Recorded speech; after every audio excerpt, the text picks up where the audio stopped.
Okay, good morning. This is the New York City Board of Standards and Appeals Public Review Session for January 11th, 2016. We'll begin with the special order calendar, decision items. Item number 1, 105-10BZ, 26977 Street, Brooklyn. Okay, they corrected the drawings, but I note that the site plan shows only, on P1 and P2, shows only one story at the front and not two. That really should be corrected before tomorrow. Otherwise, it misleads the Department of Buildings. Anybody else on that? No, I agree. So is a correction to the plan? Yeah, it just needs to have a quick correction. The site plan, both P1 and 2. Continued hearing items. Item number 2, 1207-66BZ, 305 Washington Avenue, Brooklyn. They wanted to adjourn this for 2 months. Item number 3, 13292BZ, 3948 Amboy Road, Staten Island. And they also wanted to adjourn this to have a chance to complete the curb cut modification. Item number 4, 18608BZ, 3065 Atlantic Avenue, Brooklyn. Okay, let me just make sure I'm on the okay, with this, we did receive floor, sprinkler, and alarm system plans that coordinate with one another. That's great. These need to be submitted to fire department for approval, sprinkler and alarms. I know the kitchen has been eliminated from the plan, so that makes it easier, though it's not that you couldn't have made an argument for some kind of a kitchen. The drawings indicate that a 35 dBA noise attenuation will be provided at the windows. We also need a note that, consistent with the prior approval, shows that an alternate means of ventilation in lieu of the open window condition is provided. And that's one of the reasons we kept asking about where is the HVAC system, because how are you providing the alternate means if you don't have a place to put it? We also need an update on the status of the bidding and installation schedule, because the last one that was submitted was in mid-November, and that was before there were actually drawings. So we need a revised schedule. Anybody else on this? One of their sections through a classroom, they say it's classroom number 5 with a loft, and I couldn't find that on the plan. So it's probably just a miscoordination, but if there's a loft space, that would be good to know, and whether or not classroom 5 actually exists. And they mentioned that I guess they're going to put the condensers on the roof, so if they can show those on the roof and how they intend to enclose them, and if there's baffling or what they need to do up there. Okay. I just had a question/comment as to the FDNY approved fire alarm. They had stated that they had planned to award the contract by the end of 2015. So, and they plan to have it installed by December 2016. Why so much time? That was my question. Could they address why it would take an entire year if they actually have awarded the contract? I think it's a typo, actually. But I don't see how they would have awarded the contract because they didn't have plans. Right. So I'm not really sure what that was awarded on. Anyone else? Okay. Item number 5, 47-10, 895 Zariga Avenue, the Bronx.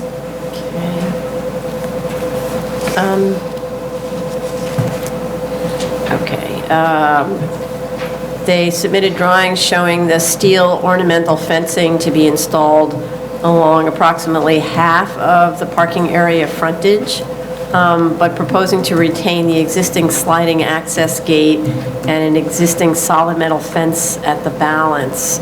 I actually understand the reasons that they gave for needing to have those different kinds of fencing, but I don't know what the quality is of those existing fences. I believe on the prior approval they were to be replaced. Mm-hmm. So I don't know whether they were replaced or what. And also I'd like to know what the material is of the fence and what the material of the proposed industrial ornamental fence is. They should provide specifications and clarify on the drawing the extent of each fencing type with dimensions. also, well, they did show a planting bed behind the ornamental fence, as was discussed. We had also asked for a detail, which they didn't provide, of the 8-foot-high or 6-foot-high concrete block wall to replace the blasting rocks. They didn't provide that detail. And I just want to verify that all the details and notes that were shown on the fire department approved drawings are also shown on the BSA drawing, so that we have coordinated list of conditions. The application also states that the M-District performance standards are inapplicable here because they don't know what to apply, but in fact, there are explosive hazards that are governed by Section 4227, which includes the storage of explosive materials, so not just their manufacture. So I'd like them to go through that and verify that everything is meeting those requirements. And that in terms of this, since the work wasn't completed after the last approval, the work to upgrade the quality of the site should be done before we can vote on this. Anybody else? I felt that regarding the sliding gate, they could configure the gate so that it slides in the opposite direction and put the landscaping and the ornamental fence in the residential portion of the site, which I think, to me, would be an improvement. It's nearer to the houses down the street. I think the existing metal fence looks terrible from the photos. It seems like it's constantly being bombarded with graffiti. So I really question whether that's acceptable. And I just wanted them to confirm that there's no bulk storage of gas on the site, that everything comes in cylinders, because I felt that if there was bulk storage of gas, and then they're transferred to cylinders, is that actually considered Like processing? Yeah, right. Which would be a different category. Right. So if they could clarify that. With respect to, there's a fence adjacent on a residential property adjacent, which in the photos looks actually very good. It seems that it's maintained better. Right. Or might be newer. Yeah, Yes. so it should be that fence, something Well, like that. That, actually, it looked to me like a similar fence. It just looks like it was completely painted black. But in terms of the landscaping and the appearance, I kind of felt it's more necessary in the residential portion than the M portion, if they're only going to put it in one area because of the gate. Yep, anything else? Based on my most recent site visit, I did see, I did notice that there was graffiti that was removed, but the removal of the graffiti resulted in another form of graffiti work which was not done properly. The color was not, it was just like whitewashed over, so I didn't think that was adequate. The fence that's currently there, it's a solid fence all throughout, and it's not, doesn't seem like it's holding up very well. Okay. Okay, so then that's clear, that it needs to be replaced, that fence, right? Okay. Which was what was required on the prior approval, and I believe not done. They haven't done it. Yeah, so, okay. New cases, item number 6, 59544BZ, 30 Central Park, South Manhattan. Okay, I didn't have a lot of comments on this. The first is that in the statement of facts, it says that the lighting is directed so as not to shine onto neighboring properties, but that shields will be provided as necessary. I didn't understand that. So either the lighting's already directed so as not to shine on adjoining properties, or it's not. So I didn't understand why the shields were a part of that. And if the shields need to be installed, they need to be installed now. And then, again, from the photos, the site seemed to look reasonably clean and orderly with fencing and landscaping in good shape. This is Central Park South. This is Central Park South. I think you're... I'm sorry, I'm discussing- reading one earlier. Sorry. Right. You want, Central Park South, sorry. 30 Central Park. Yeah, the numeration change maybe. No, I just scrolled too far. Sorry, apologies. 5595. Retract. Yeah. Okay, sorry. We need a community board recommendation, we need a permanent C of O, and I didn't have any other issues. Sorry. That's a better one, right? And I'm looking for the lights going, where are the lights? I know. Regarding this case, there's all these different dimensions and site sizes. I think the zoning analysis says 5,020 square feet. The tax map shows 50 times 100.42 feet. The approved plans show 50 times 100.5. The proposed plans show 50 feet 10 inches by 100.5 feet. So I just didn't know, if they could clarify what is the size of the site, because different documents say different things. And then to state if this is part of the larger zoning lot, because the statement also notes the lot as 60,453 square feet. Oops. So, Okay. Coordinate, please. Item number 7, 80248BZ, 1346 Beach Channel Drive, Queens. Okay, this is the one about the lighting. That the lighting says it's directed to not shine onto neighboring properties, but that shields will be provided as necessary. I don't know why you need shields if it's properly directed, so install the shields. But otherwise, the site looks clean from the photos. I'm not sure what it looks like in person. If they could do something with that sort of garage door that's no longer a garage door, I guess it's actually the wall now to the interior space, but outside is not very attractive, so if they can Like clean what? that up. Well, either replace it, either put in a stationary, exterior finish of some kind, but it's really just the pull-down garage door. Which is no longer operable. Which is no longer operable, and it's looking very ratty. Pieces are missing, it's dirty. Okay. They could clean it up. Anything else? The fence along the Dix Avenue, I think that needs a little bit of work. Otherwise, I thought the site was in very good condition and well maintained. So it just needs a little repair? A little repair. well, actually, I thought that the fencing should be replaced. Oh. Because they actually have 3 different kinds of fencing They around do. the site. Ah. Yeah. One site, the They do. Beach Channel Drive, has a nice new PVC fence with lovely evergreens. On the other side, they have, part of it is a wooden stockade fence, and then part of it is this, looks like corrugated metal panels.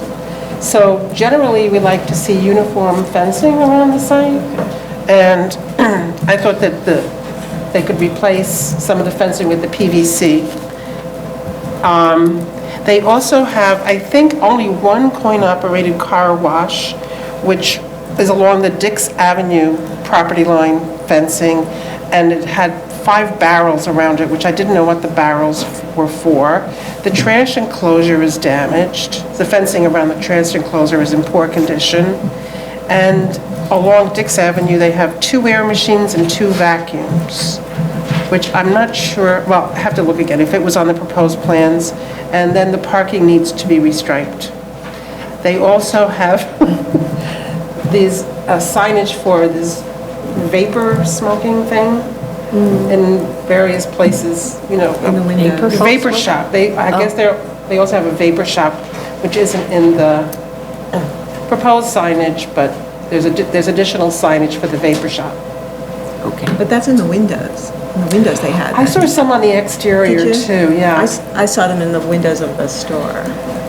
Or maybe I just perceived them as being in the windows of the store. So with respect to the coin-operated car wash and the other equipment, what's just to show it on the plans? Well, or- the approved plans had 2 coin-operated car washes. I only saw one, but it was surrounded by these like 55-gallon drum barrels, which I didn't know if they were oil storage or I think soap. they were temporary though, because I don't remember seeing them, so maybe. Oh, maybe, Maybe they okay. just And then reverted along the back. front of the site, they have additional machines. It should just be accurate what is The there. drawings, okay.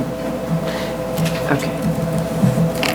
They make reference to some activity on the site being 12 hours a day, 7 days a week, some being 24 hours a day, 7 days a week. Could they just clarify what's 12 hours a day, 7 days a week? Because I believe the store and the gas are 24 hours a day, 7 days a Yeah, week. I think that's what they said. Yeah. So what else is left except the machinery? So are they somehow limiting the operation The of the? repairs are, All they have is gas, though. Yeah, there's no more repairs. no repairs. Because it's now a Gas. convenience store. okay. So maybe it's, So is it the machines, like, and how do they limit that? Yeah. maybe that's why they had the barrels out. Yeah. Okay. Item number 8, 19649 BZ, 1280 Allerton Avenue, the Bronx. Okay, with this one, we also need a community board recommendation. The previous, I note on the drawings, the previously approved 5 parking spaces appear to fit nicely, you drive head in, but now they're proposing 6, and I don't understand how you can actually get to those 6 spaces, because it seems like you drive over one to get to the other one. It seems too tight. Also, I'm wondering where the accessory parking for the convenience store is, since the parking area for cars awaiting service is in an enclosure with a sliding gate. So that seemed like it was more 6 spaces for cars awaiting service. From the photos, the site looks reasonably tidy, though some graffiti, which needs to be removed, appears on the brick wall. And then, just curious what the conditions of the fencing and wall are. And there's these little white planting boxes that were installed on the wall that don't seem to be providing any greenery, really. I'm wondering whether they could be replaced, whether there could be actual planting in a curb. I think their prior purpose, according to the approved plans, was that they would be full of plantings. Yeah, but they seem to have little scraggly, I mean, a Dead planting things. box, we know so Dead little, plants. right? We didn't specify that they should be living plants. There is still graffiti on the wall, though. Yeah. And the fence that separates the parking from the rest of the lot was open when I went, so I would assume that you can maneuver cars in and out.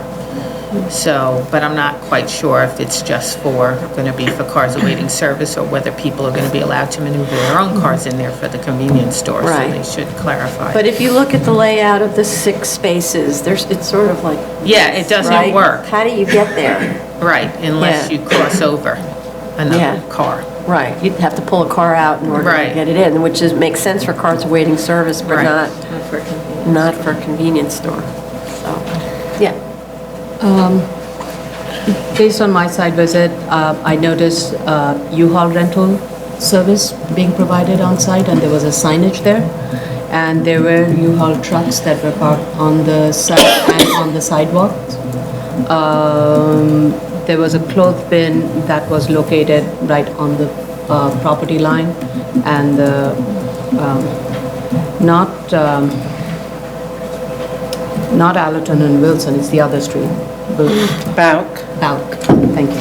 My pronunciation I wasn't sure of the pronunciation. It's on Bauk Street. There was a tire rack that was placed right on the edge of the property line of Allerton and Wilson. I noticed some debris on the south end along the brick wall. And we were talking about, that planter box that's there by the Bauk area. There is a little bit of a paved area, and there is I'm wondering if there's a way that site, I mean, it's concrete right now. I don't know if there's a way to provide planter there and provide a little bit more robust landscaping than just those 1 inch by 1 inch boxes. 1 foot by 1 foot, yeah. No, sorry, 1 foot, they're actually, Yeah, 1 foot they're by, I'm just sorry, little 1 foot by 1 foot, not 1 window inch. boxes. They're really tiny with begonias, but that's not going to create much buffering. Okay, so, but in terms of the tire rack on the property line and so on, is it that it needs to be shown on the plans or relocated? Well, the or- question is, do we want to see the tire racks that are displayed right on the property line? Shouldn't this be flushed against the? Because you can see it from the street. Right. It's disorderly. And then I would like a clarification about the U-Haul sign, because the drawings that were submitted definitely don't show that U-Haul rental service is being provided.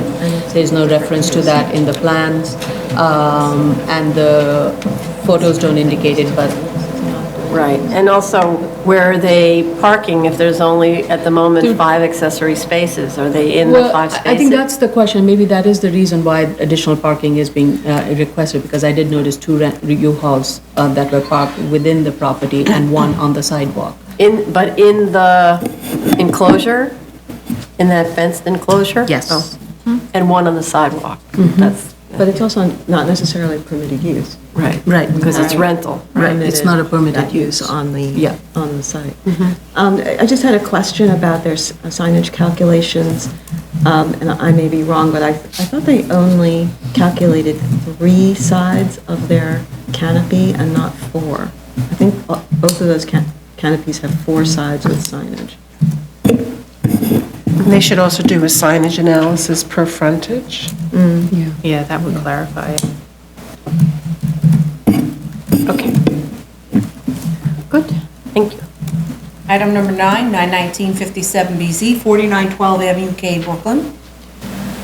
Okay, we had a community board recommendation that was fairly detailed, that kind of makes sense, that the parking be limited to 1 car, that garbage disposal be placed out of sight, and that the premises, rear yard, and driveway area be kept free of debris and graffiti. Those sound like reasonable conditions in our case. Other than, I didn't have any other comments, the site seemed to look clean in the photos.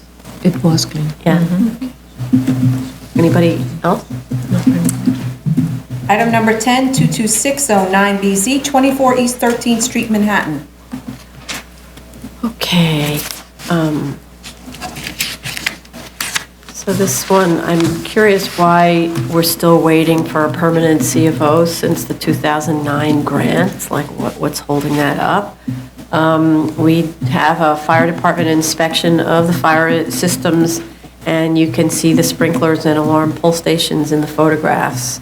The plans that provided are for the cellar through 3rd floors, although only the 3rd floor is subject to this special permit. The other floors, the lower floors are use group 9 zoning resolution 7376.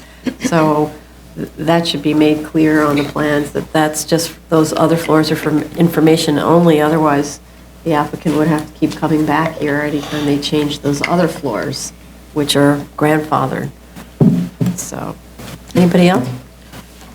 There were some noise attenuation measures on the prior approved plans that showed a drop ceiling and vibration isolators and 2 layers of gypsum board, which were not on the current plans. I just want to make sure that that was installed.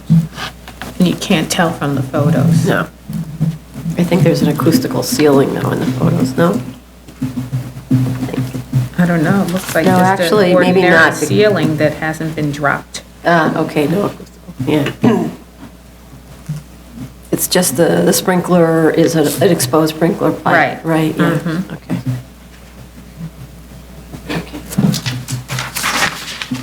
Okay. Okay, appeals calendar, decision items, item number 11, 8315A through 8615A, 35th and 36th Street, this is Industry City, GCL.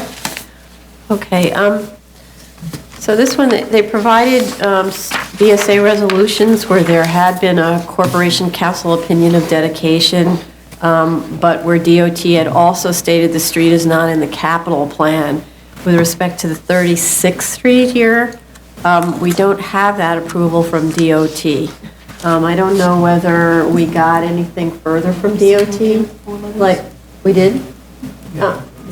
We're okay? Okay, I didn't see in the file that we got anything updating from DOT, but it just seems that DOT didn't really understand the nature of the, We didn't get any revised letters, but I thought we were okay with the letters that we did receive from DOT. The letter stated, my read it, that it's not in the capital plan, but because of the Corp Council opinion, they were uncomfortable sort of endorsing it. I see. But the information that it's not in the capital plan was in the letter from, Yeah. so. Okay, all right. Okay. So then, but in any event, the intervention seems like it's an improvement, so, over what they currently have. I think the fire department conditions should be included in the conditions of our approval. And that's all I have. Anybody else? Item number 12, 198, 199, 15A, 500, 550 Oak Point Avenue, the Bronx.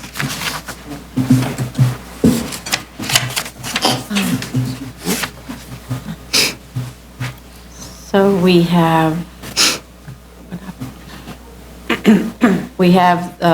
did receive the community board and fire department recommendations, and there is a list of conditions that should appear in our conditions from the fire department. Otherwise, no other comments. Continued hearing items, item number 13, 67, 13A, 945 Zariga Avenue, the Bronx. Okay. So, in this case, the appellant submitted a lot of new material that I found actually fascinating.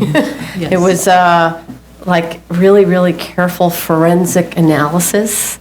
A lot of what DOB has been relying on is this tax photograph that showed sometime in the 80s, whenever the photograph was taken, that the sign wasn't there. And so there were so the appellant did more research to show that there's a place that you can stand equivalent to that tax photo where you can't see the current sign. And especially because at that time they were using wide-angle lenses that distort the photograph. So the building tends to lean back. And then they went around the neighborhood and they found other tax photos, and they could find the sign in the tax photos. So assuming that it's likely that those photographs were taken within a similar time period because the tax photo guy is walking the neighborhood doing the photograph. So from my perspective, it seems like the appellant had proved that the sign was there at that critical time when DOB was claiming it had been removed. And then the other bit of forensics that I thought was fascinating was about establishing that the Marlboro sign was actually from the late 80s and not from the early 90s, based on what the ads were like for Marlboro at the time and what the police cars were like. So I thought that work was very good, and for me, actually persuaded me that there was a continuity. I'm not sure if it's relevant anymore, but the appellant does seem to be, what I never really understood from the appellant's argument was how the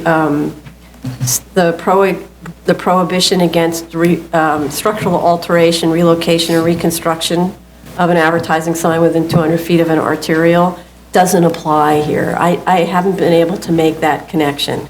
Apparently, DOB has made that connection in a prior case, and is choosing, or something, isn't making the connection now. And so in order to understand that better, I would like the appellant to explain that argument, and I'd like DOB to explain what led to their withdrawal of its intent to revoke on the Withers Street application and on 12th Avenue, where apparently DOB did read this section as not applying to grandfathered signs near arterials. That was confusing to me. I really struggled with trying to understand that. I agree with the appellants that DOB's contention in the hearing that the sign was installed too high improperly goes to the sign's inception, which has been decided by the court, and that also that the appellant provided many, many cases that show that the height of the sign is measured from the bottom of the sign and not from ground.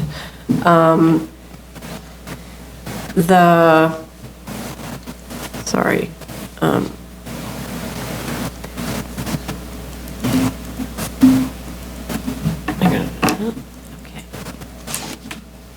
I think that's about, I agree also with appellant that a lease is one of the criteria listed in Rule 49 to establish use, and I do believe the DOB can't operate contrary to its own rules. If a lease is one of the criteria, it should be one of the criteria. So, anybody else? Oh, yeah, I just wanted to say that your assumption about the photo generation at the time is absolutely on point, because I was involved peripherally in Department of Finance's tax photos in the mid-'80s, and that's exactly what they did. They sent the assessors out with assistant assessors with a list of blocks and lots, and they literally stood in front of each one all day long and just went around and took photos. So if it's obviously present in photos of other block and lots that are near the area, then it was taken at the same time or within 24 hours of the one that was actually taken. Right. Okay. In going through all the evidence, I thought that there was definite evidence indicating that the sign was changed somewhere between 1988 and 1990. Because in 1987, Philip Morris's tally of outdoor estimate shows a sign 20 by 60. In 1988, they signed a lease saying they will erect a two-faced advertising sign, and the sign facing the Bruckner was going to be 20 by 60. Then they took out 2 illuminated sign permits in 1987, and they didn't put in the 20 by 60 sign. In 1990, the Philip Morris tally notes the sign as being 14 by 48. Right. So to me, that's evidence that the sign structure was changed, and that's prohibited according to 4255. To pick up on that, there seems to be 2 sets of signs at play here, and the materials that were submitted aren't distinguishing those signs, because we do know that there's a two-faced sign that's also there, that's an accessory business sign, because they talked about having a McDonald's on it, something like that. So, and I think that when they were providing the materials, when appellant was providing the materials to us about continuity, they didn't clarify that sometimes, perhaps, that continuity is referring to the other sign, and they really need to break that out clearly, because when I read that, then I got confused, because in fact, there are these 2 accessory business signs that I think are they're the 20 by 60s? 20 by 60s.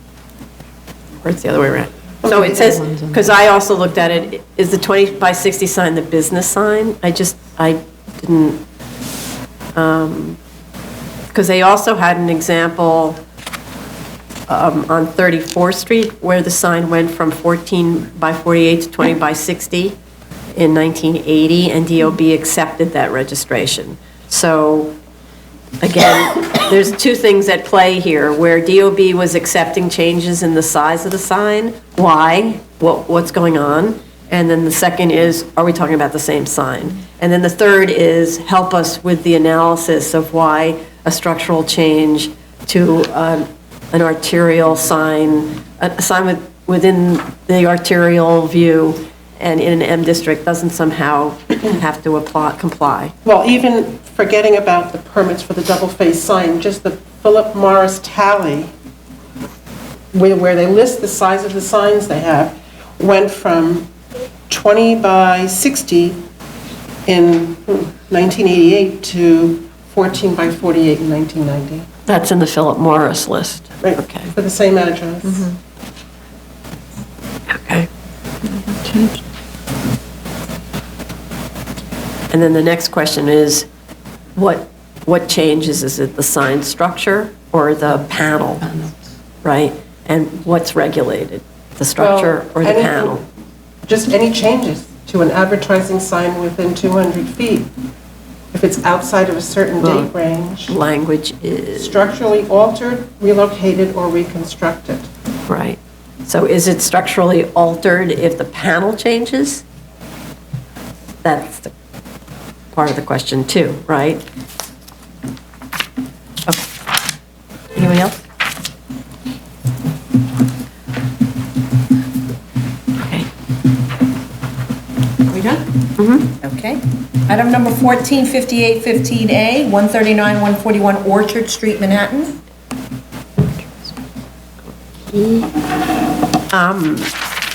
I think that they answered all of our questions. I didn't have anything further. Anybody else? No. I'm fine with the answer they gave me on the serious loss in financials. Great. Anybody else? I think it was pretty clear. Okay. Item number 15, 6515BZ, 6615A, 361 Central Park, West Manhattan. I need to recuse from this one.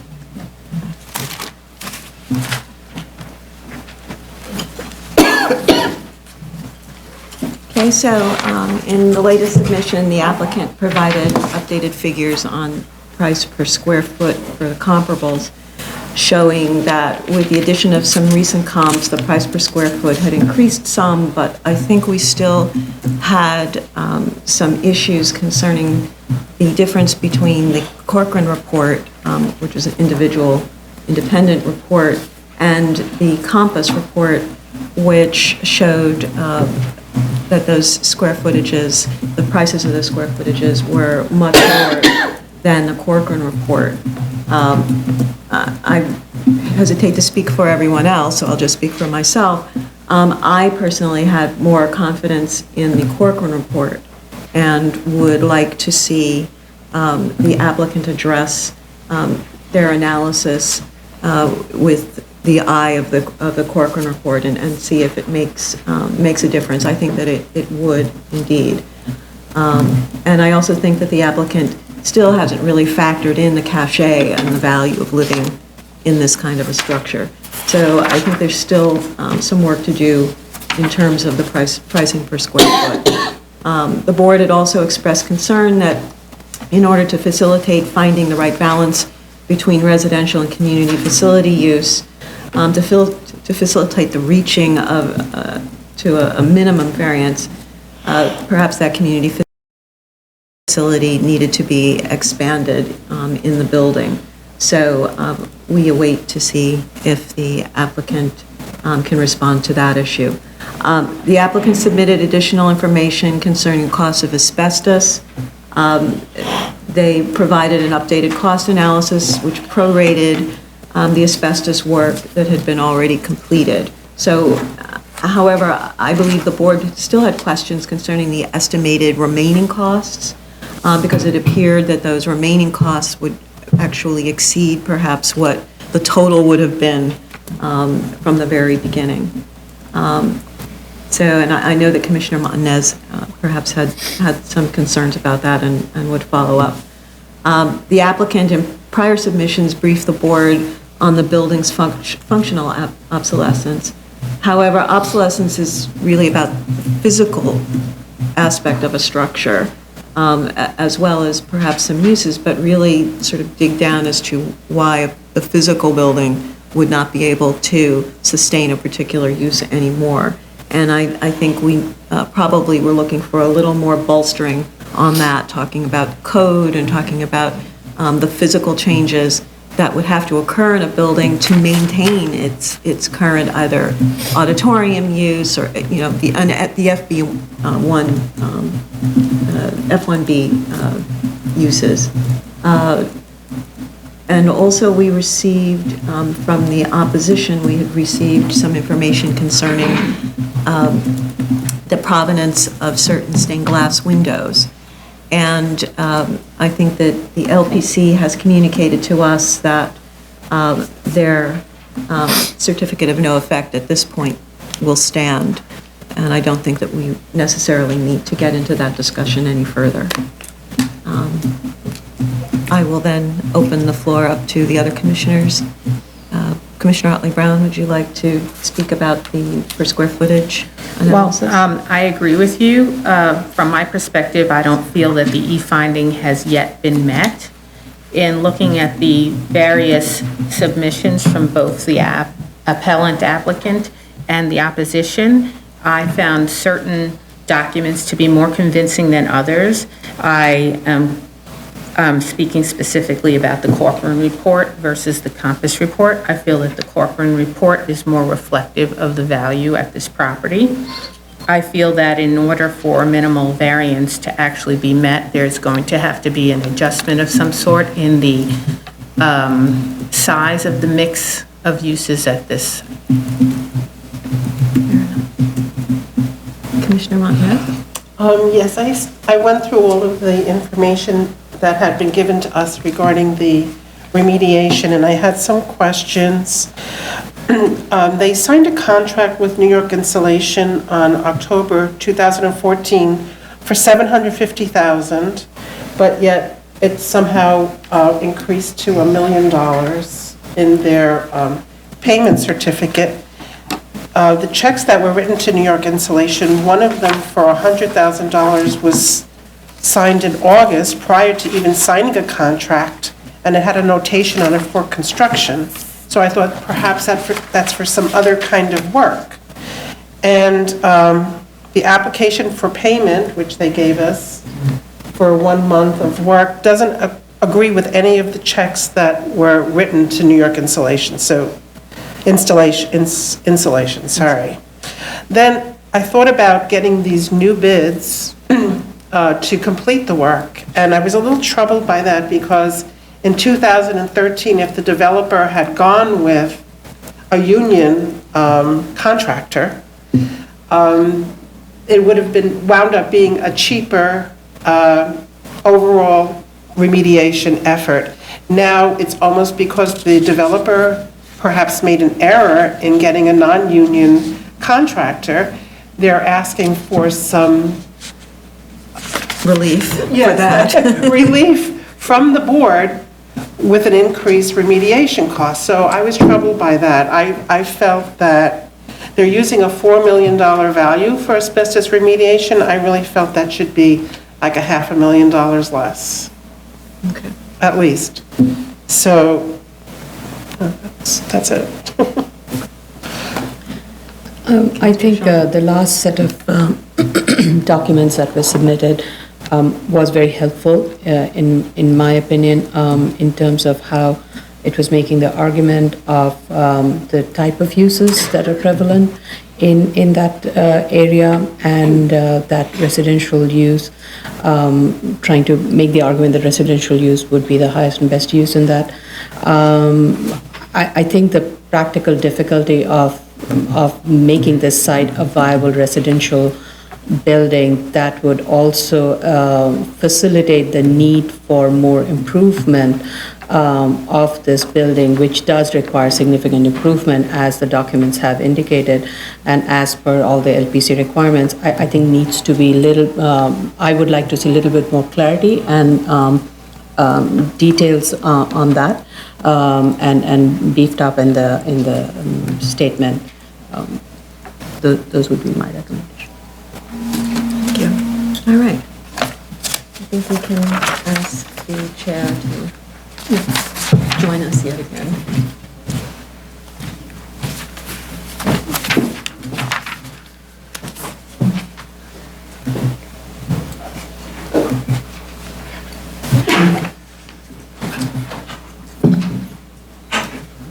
Decision items, zoning calendar, decision items, item number 16, 21914 BZ, 64 DeGraw Street, Brooklyn.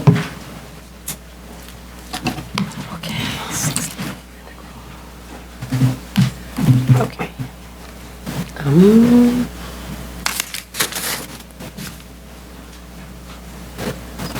Okay.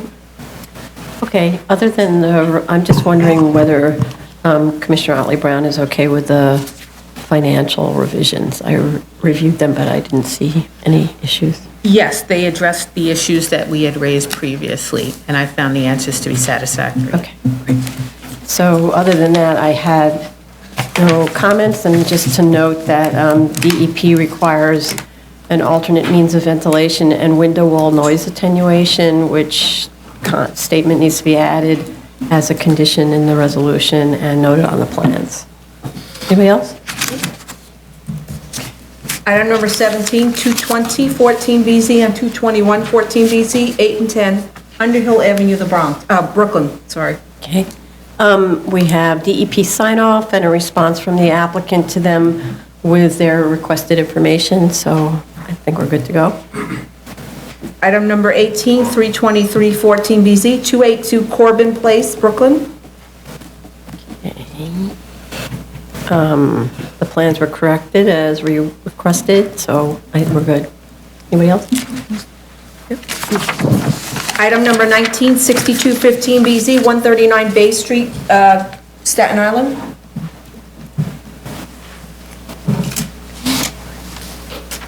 Okay, I just want to check that we're okay with their response to the cap rate. Yes. Okay, and I believe the plans were changed so that the balcony enclosure was not solid on that side. Glass, and it's Yeah. no longer recessed. Right, okay, good, so we're, Okay, continued hearing items. Item number 20, 60-14BZ, 14141 72nd Avenue, Queens.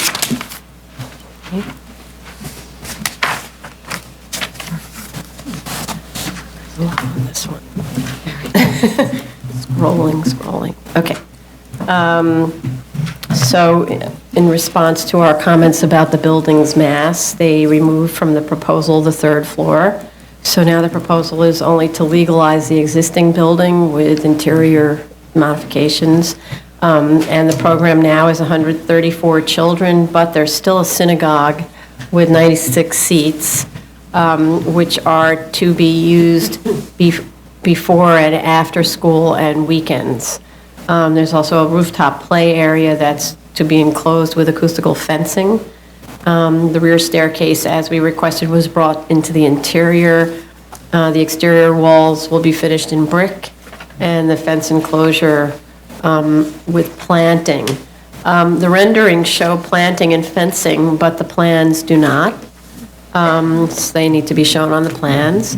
The fencing should also go all the way around the site, not just the side yards, because the big problem seems to be children playing in the backyard. And so it has to be off limits to anybody but maintenance, basically. The statement of facts refers to an existing fence to remain, but the photos show only a chain link with slats and do not show whether it encloses the site. At the last hearing, we discussed that this fence should be replaced with a more appropriate new metal picket with locking gates. They should specify on the drawings the number and type of shrubs on the plans and indicate locked gate conditions. They should show on the plans the existing construction to be removed or modified and the new construction, because you can't tell anything about what's to be changed. They need to show sprinklers and fire alarms on the plans.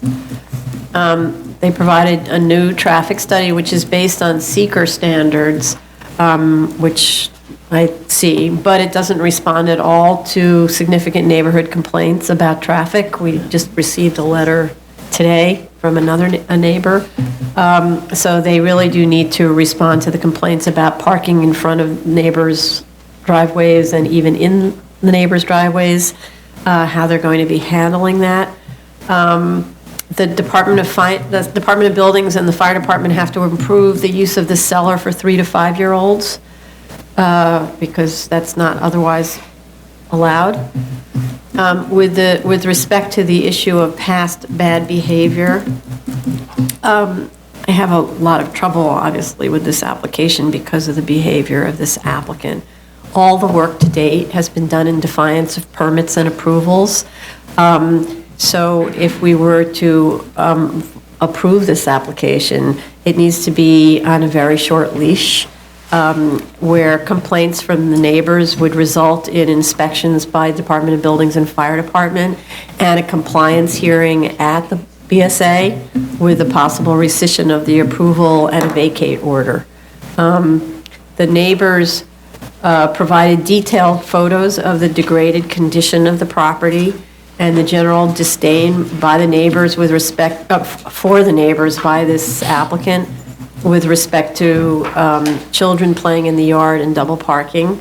The applicant needs to provide a construction schedule and intent with respect to the current operations, because building is being illegally occupied right now.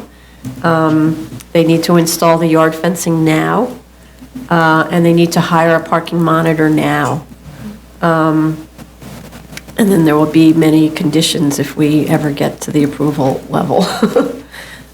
Any other comments? Yeah, in no particular order.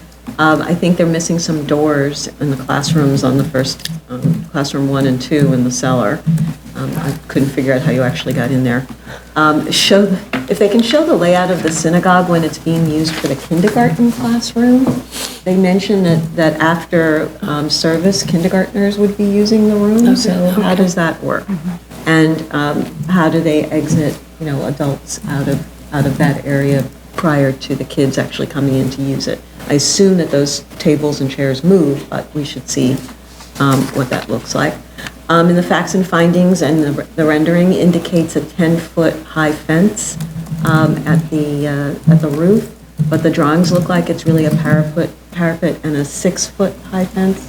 So if they could clarify whether or not it's all fencing, or is it going to be, a brick parapet with fencing on top of it, that would be helpful. And then provide landscaping notes on their plans for the side yards and the front yard as it is in the rendering.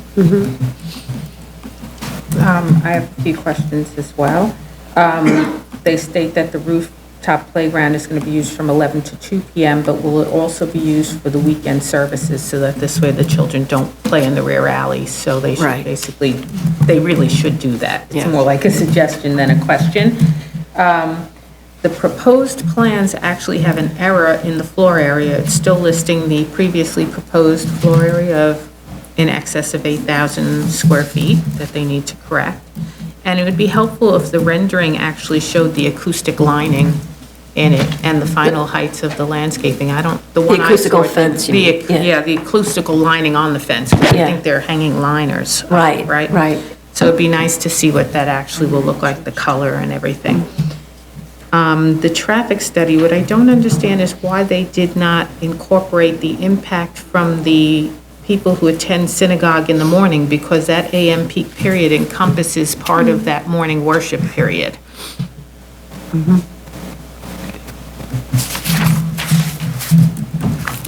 Anyone else? Just to follow up on what Commissioner Oakley-Brown said about the traffic study, the peak really would be when the transition of the morning prayer and the beginning of the school. And I think that period was not very clearly analyzed in the traffic. I was looking at the plans that were originally submitted and the revised plan, and while the numbers are there, I think if you diagrammatically look at it, the sky exposure plane that is reflected in the plans that was submitted shows it starts at 25 feet, whereas the most recent plan that was the original one shows that the sky exposure plane starts at 25 feet, whereas the recent one shows that the sky exposure plane starts at 35 feet, which is the required. I mean, the sky exposure plane is supposed to start at 35 feet and above, but the previous plan showed it at 25. So if one looks at it in reference to the sky exposure plane, the building massing almost looks the same. So I just want to make sure that we don't create a confusion at the review process at the DOB, that all the dimensions are correct and the waivers that are being requested is correctly represented in the current drawing, because there is a little bit of a mismatch between the older ones and the newer ones. Okay, but DOB won't get that older one, they only get... No, but I just want to make sure that this one, all the other analysis, because the massing looks the same. Yes. The height of the building looks the same compared to the old one. Given the prior history of this, I just want to make sure that we are aware of that and that's correctly represented. Okay.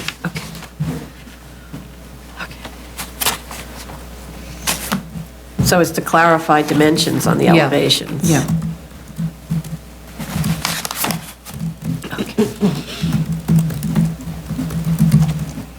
Okay. Yep. Item number 21, 9814BZ, 404 Richmond Terrace, Staten Island. Okay.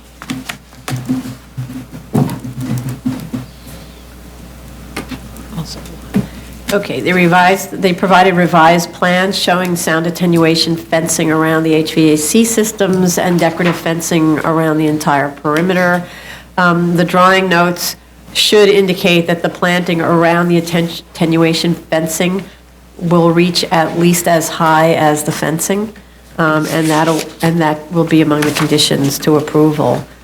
So at the moment, it says that they're 4 feet high, but the fencing is shown on the drawings as 5 feet high, so those plantings need to reach a higher to conceal that.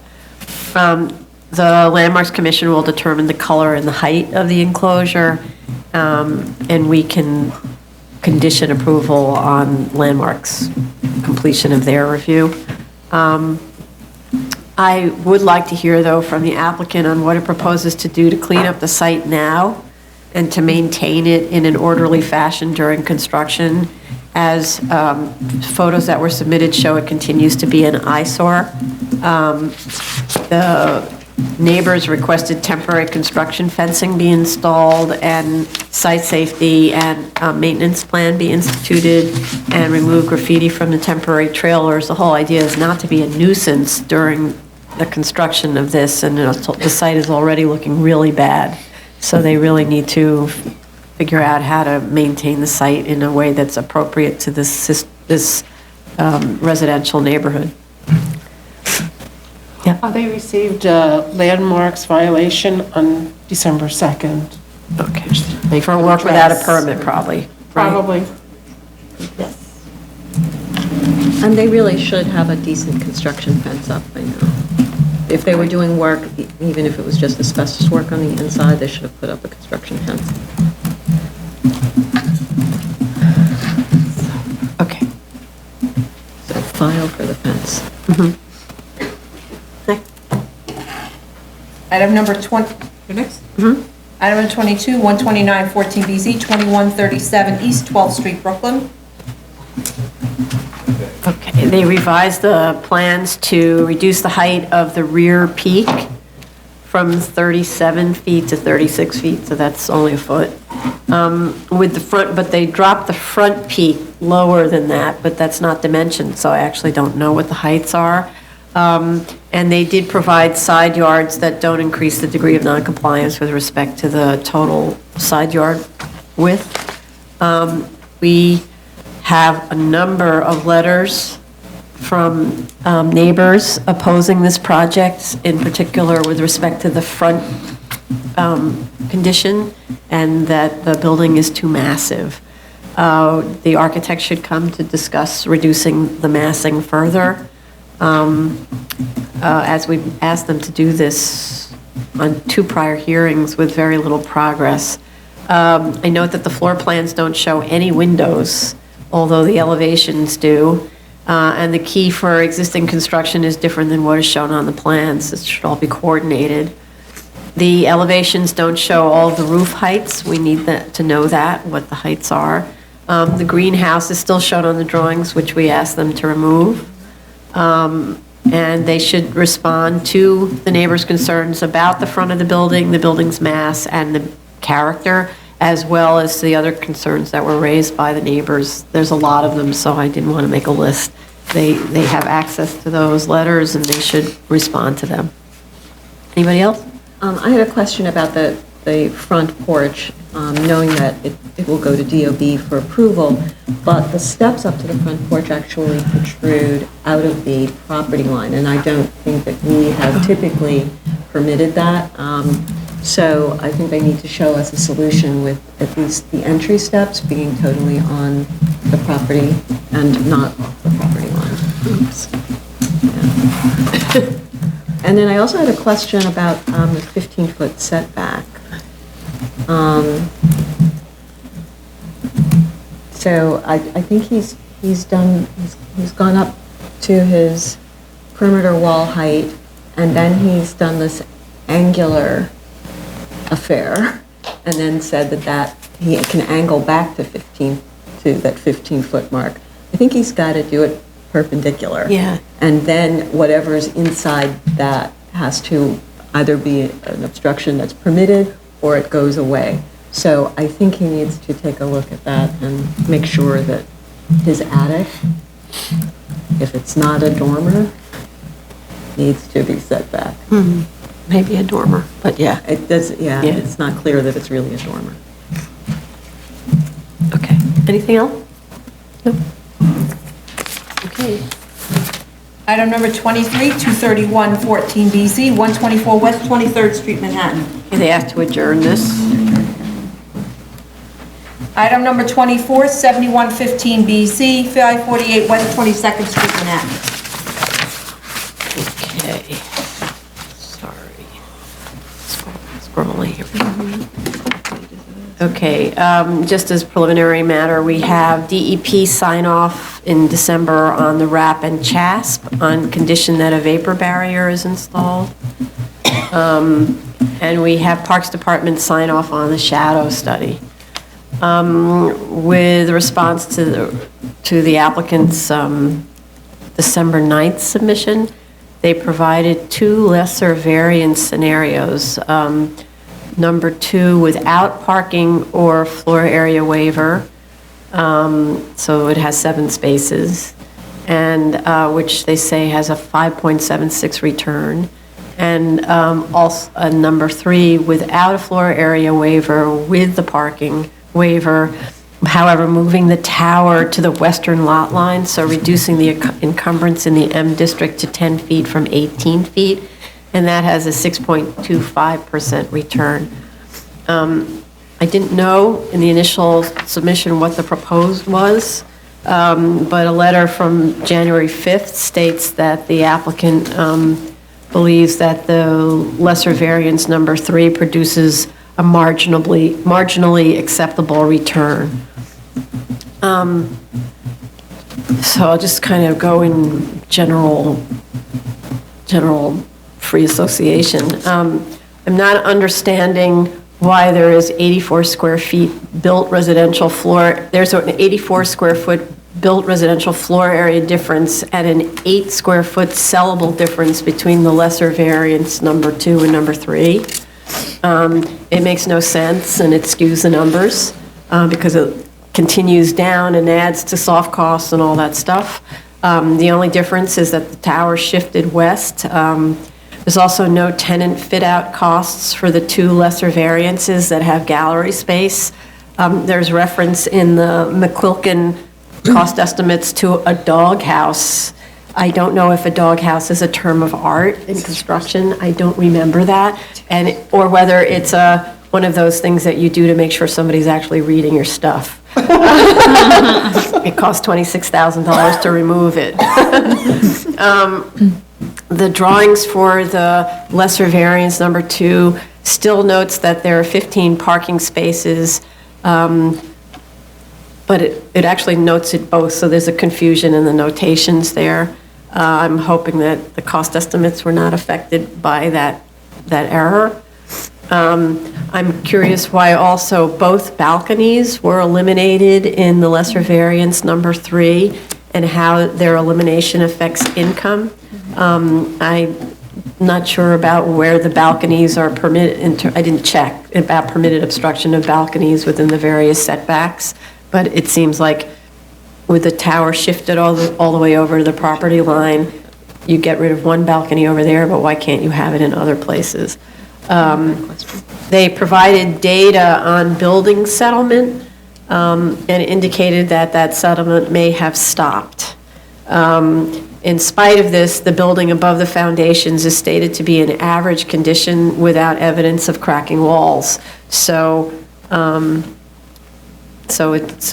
the moment, despite the fact that the foundations are considered to be difficult to work with or somewhat difficult, the building itself is considered now to be in average condition, so it's not posing a hardship. They responded to information provided by the opposition that 551 West 21st has similar existing building adjacencies and was obliged to stabilize those structures during construction of its new building. I do think that the relative size of this site and its split lot condition make this a different situation than 551, which is quite a large site and has more perimeter area. The December 30th Muser Rutledge letter concludes that this site has more boulders compared to the other site, to other sandy sites. I don't know if that's compared to 551. The soil contamination reports do not appear to reflect any unique or significant issues, so that doesn't seem to factor into the costs. Or into the hardship, really. They made efforts to justify the huge increase in costs between the initial submission and the subsequent, but I still don't find that credible, since a careful submission should have been careful the first time. I'm not understanding why the first submission was permitted to be less accurate and less specific than the second. It was the applicant's argument to make the first time. Now the explanations just sound like escalations and not corrections of real error. In addition, the Phase 2 report appears not to support high remediation costs. In any event, both alternate 1 and 2 appear to realize an adequate return, especially when you go back to the initially submitted premium costs. With respect to the premium costs, which the difference between those two, the first time and the second time, is $1 million. It was 1.24 in the first submission and 2.54 in the second. And what's upsetting to me is the second one shows grade beams, and all of a sudden they've figured out that they needed grade beams. I don't understand how you didn't know that in the first time. So that's again not a careful, accurate, specific submission made the first time. I'm wondering why the linear footage and the square foot and the linear cost of the caissons increased from the first submission to the second. That creates the main cost differential. Why the underpinning costs went up. In any event, I find these premium costs are minimal compared to the increase in value to the project of all of the floor area within the M district being permitted to be used for residential.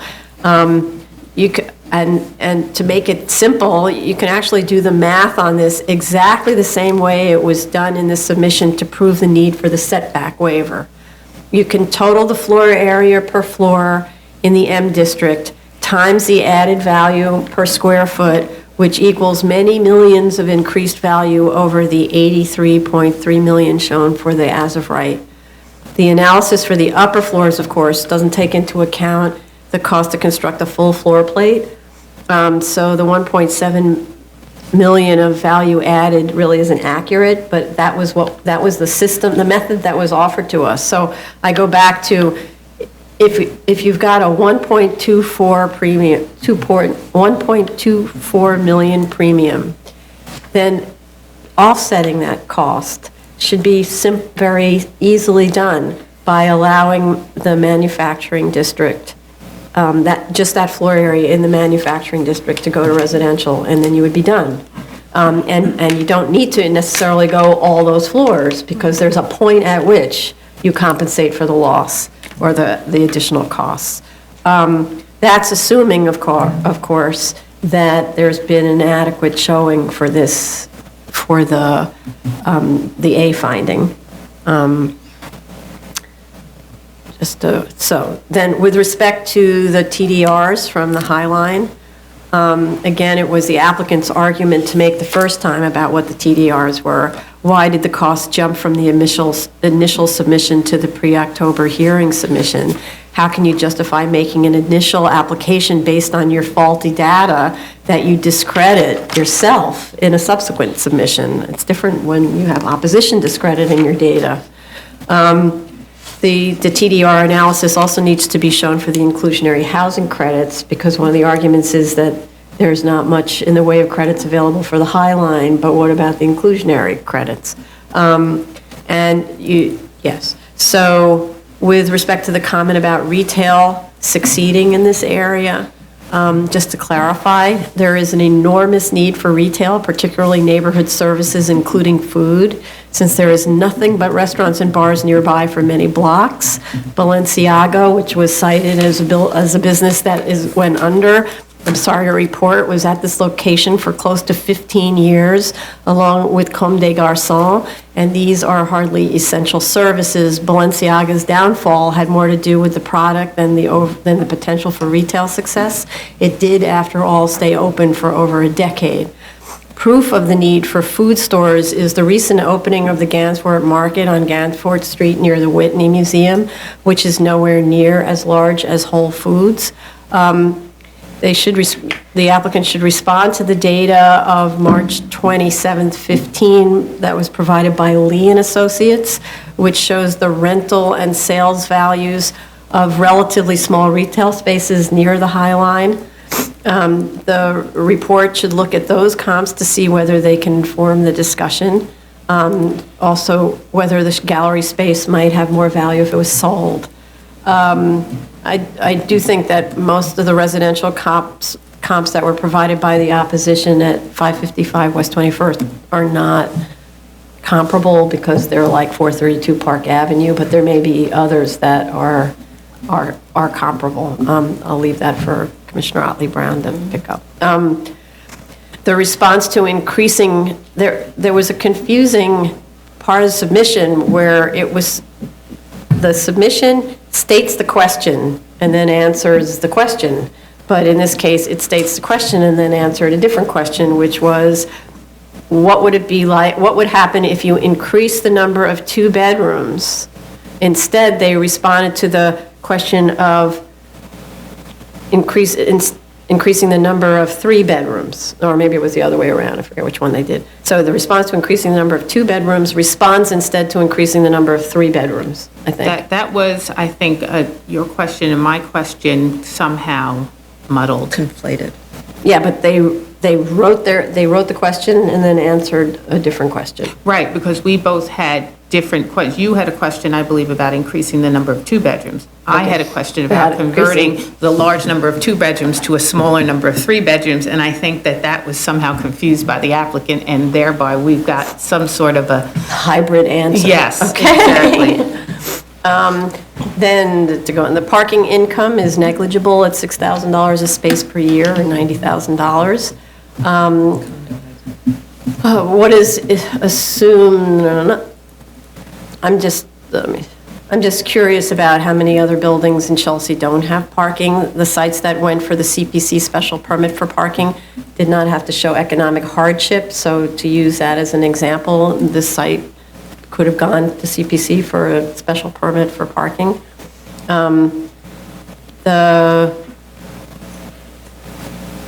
Okay.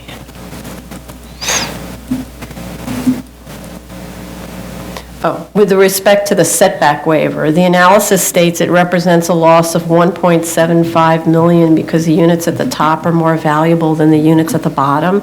But isn't that true for every development in this area that has to comply with those setback regulations? How do the unique site conditions relate to the need for the setback waiver? Doesn't every development also suffer because there is a building height limit? I'm still at the place where it's obvious that the split lot imposes a hardship as to use, whether or not the financials support the rest of the B finding. But I'm not anywhere near the need for the other waivers. I also wonder whether there's a way to reduce the overall building height by dropping the truss that supports the tower into the existing roof. It seems like a total waste not having the 4th floor rooftop accessed from the apartments above. That seems like an amenity given up. I'm also not getting why, if the 4th floor in both the lesser variance scenarios generates 8.3 million in residential sales, why the 3rd floor, which shows only 1,300 square feet of residential floor area and 2.5 million in sales isn't used the way the fourth floor is. For example, eliminate parking, move all of the mechanical amenity space to the second floor, and make the third floor a copy of the fourth floor. That's worth more than the 6 million you make on a typical higher floor, and the third floor has access to a huge roof, though rendered less desirable than it should be by the tower that hangs over it. That's the same for the terrace versus the tower at the fourth floor. The tower, I think, sits very uncomfortably on top of this building. It does a lot of unfortunate things to the building below. Also, shouldn't there be a premium for the loft-like 16-foot floor-to-floor heights of the third and the fourth floor? Lofts are premium spaces, rarer and rarer. And I would appreciate, just in terms of understanding this, that in the future, if the proposed development scenario were included in the financial analysis spreadsheets, that would help, since it's difficult to go back and trace and compare to the other data. However, in this case, it sounds like the proposed development was dropped out of the discussion. Also, the appendix should include the comps for the larger units as well, along with the floor plans from which the costs were taken. So I give to you. You want to take it from there? Okay, I'll take it from there in terms of the financials and the B finding. I just want to simply state I'm not really convinced yet that there is an A finding. And for a lot of the reasons that you stated, and also adding the fact that, yes, it is a split lot, but I still maintain that it's a split lot, that is a 10,000 square foot lot, and it's split in half in use, and I believe that you can make a good viable use out of both sides of that lot without using any kind of waivers. That being said, my comments today really have only to do with the B finding, because I'm not convinced that they made a B finding, and so therefore, for me to entertain comments about the minimal variance, the E finding, I don't think I'm there yet, so I think it would just kind of end up muddling everything. So the B finding being met, the applicant would have had to convince me that an as-of-right wouldn't work.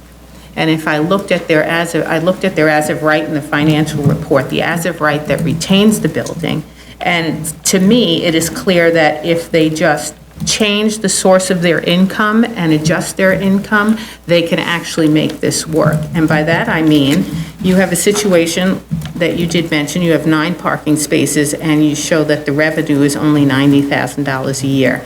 And that, to me, is not an efficient use of that space in terms of getting whatever income you can out of it. We have information that was given to us on other cases that show that in areas where it's hard to find on-street parking, you can actually condo parking spaces for $500,000 each. And I think that if you change the parking income stream from a rental to that of condoing, you could create a lot of extra income there, an extra $4.5 million worth of income, because it's 9 spaces.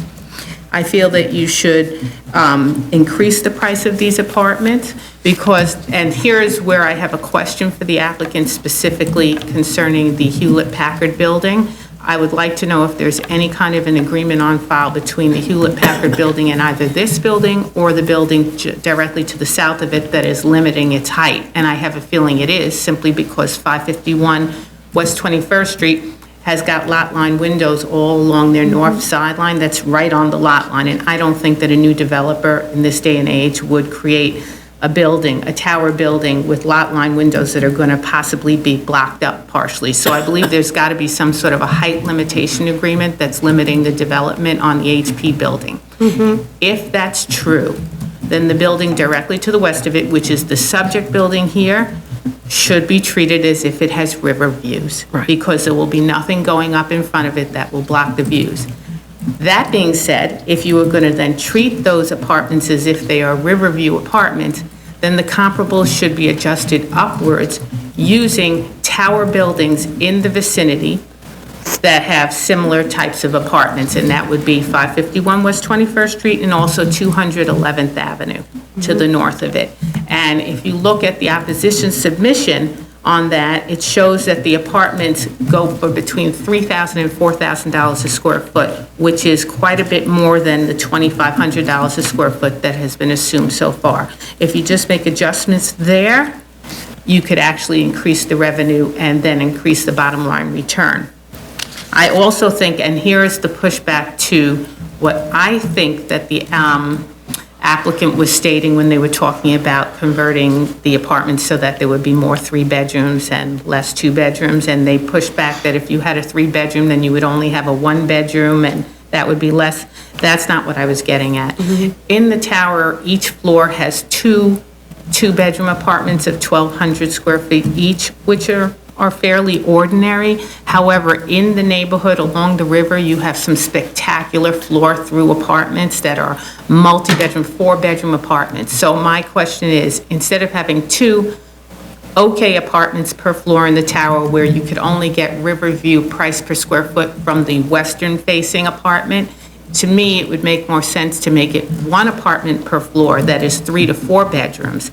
Then you can claim Riverview prices per square foot for every square foot of that 1 apartment, because you've kind of got a 360-degree viewpoint, and that's very valuable.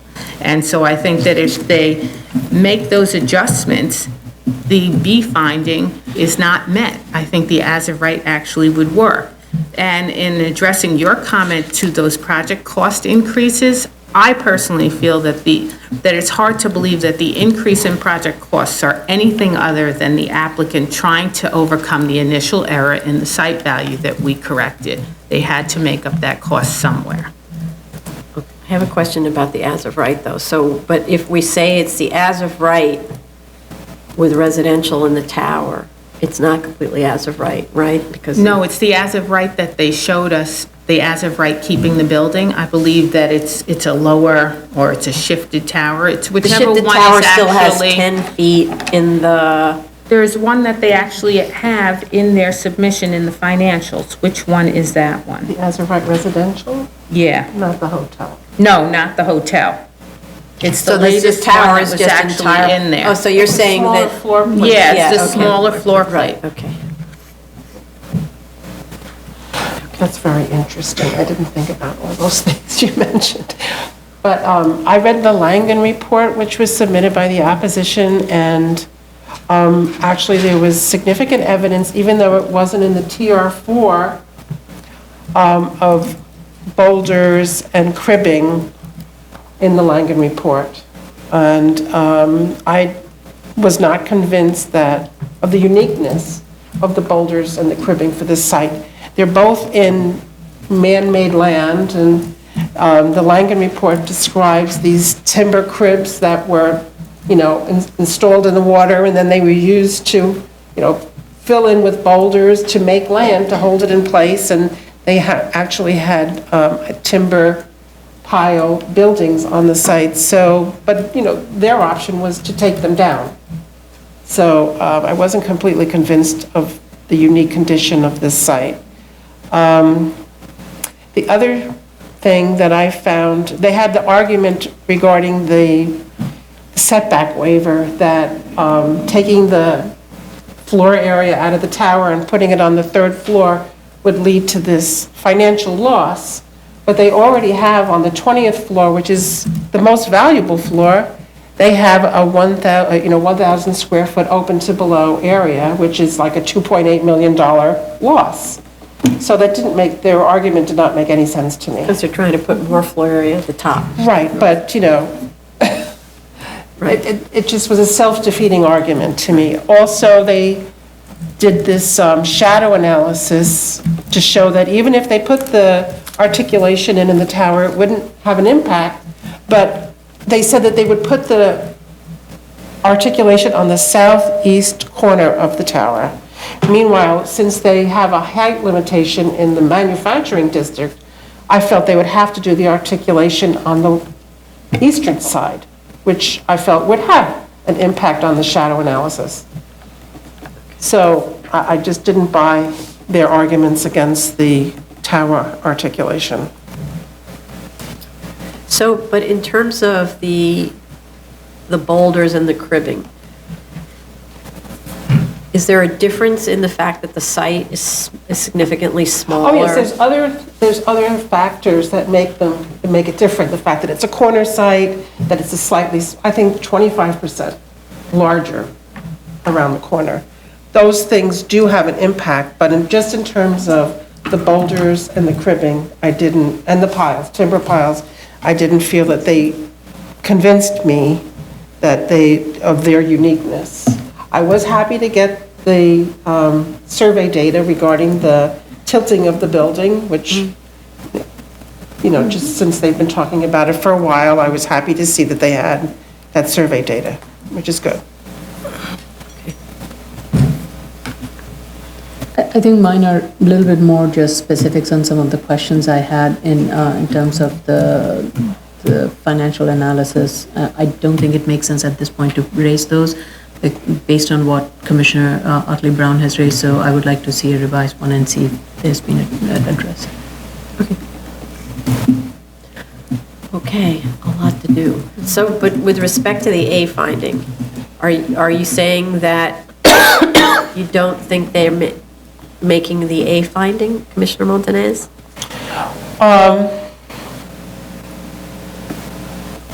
Let me go through their A finding again. Okay, so their A finding, going back to, is based primarily on the obsolete building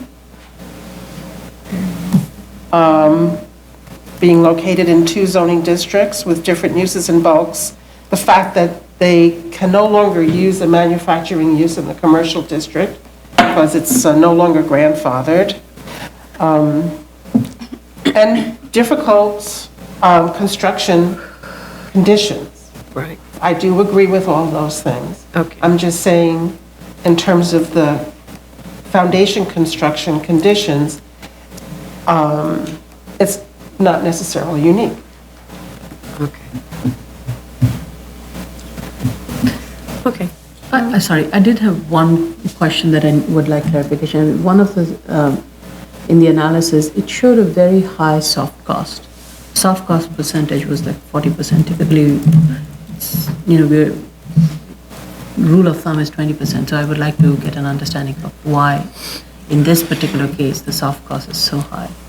That could also be leading to the question of the financial analysis. Okay, good. Zoning calendar, new cases, item number 1, 5215 BZ, 10216 Liberty Avenue, Queens. Okay, the community board had concerns about the proposed uses in the building as shown on the Schedule A and also about the parking. I'm not really sure what they're getting at, so the applicant should speak to these issues. I just didn't understand the concern. The note on the drawing should indicate that the PCE space will be fully sprinklered at the cellar and first floor. The NB drawings provided don't show any sprinklers. And there's a note on the drawings that states only that the building will be sprinklered, but that could mean that it's just the fire stairs. So that would not be okay. And then just noting that the project has to comply with the OER remediation and noise attenuation requirements. Anybody else? Well, it's not really specific to the PCE, but the new building, they're saying they can only provide 1 street tree where they're required to have 8. And I didn't see why they couldn't put in some more.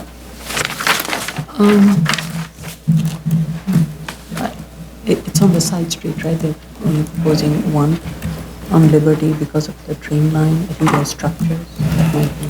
Well, I'm still even considering the structure, I thought they could plant more. Okay. So that, to respond to that. Okay. Anything else? Good. This concludes the executive session for January 11, 2016.